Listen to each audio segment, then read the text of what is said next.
તો એબીવીપી દ્વારા પાલનપુરમાં વિદ્યાર્થીઓની વિવિધ માંગણીઓને લઈને વિરોધ પ્રદર્શન કરવામાં આવ્યું હતું। તે સરકારના પરિપત્ર તેમજ ટાયર સળગાવીને વિરોધ કરવામાં આવ્યો હતો। તો ગુજરાત સરકારના આદિજાતિ વિકાસ મંત્રાલય દ્વારા જનજાતિ વિદ્યાર્થીઓ માટે પોસ્ટ મેટ્રિક શિષ્યવૃત્તિ ચાલુ વર્ષે બંધ કરવાના નિર્ણય વિરુદ્ધ તથા ગ્રાન્ટેડ લો કોલેજમાં પ્રવેશ પ્રક્રિયા પુનઃ ચાલુ કરવાની માંગ સાથે ઠેર ઠેર ઉગ્ર વિરોધ પ્રદર્શનો કરવામાં આવ્યા હતા।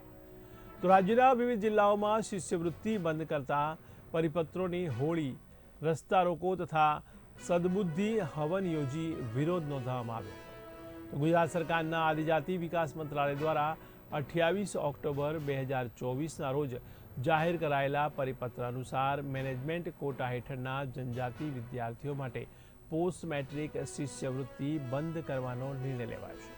ત્યારે ચાલુ શૈક્ષણિક વર્ષ 2024-25માં પ્રવેશ પ્રક્રિયા દરમિયાન જે તે એન્જિનિયરિંગ, નર્સિંગ જેવી કોલેજમાં સ્કોલરશિપ સહાયથી એડમિશન લઈ લીધા બાદ આ ઠરાવ આવેલો હોવાથી ખૂબ મોટી સંખ્યામાં જનજાતિ વિદ્યાર્થીઓ અસમંજસમાં મુકાયા છે।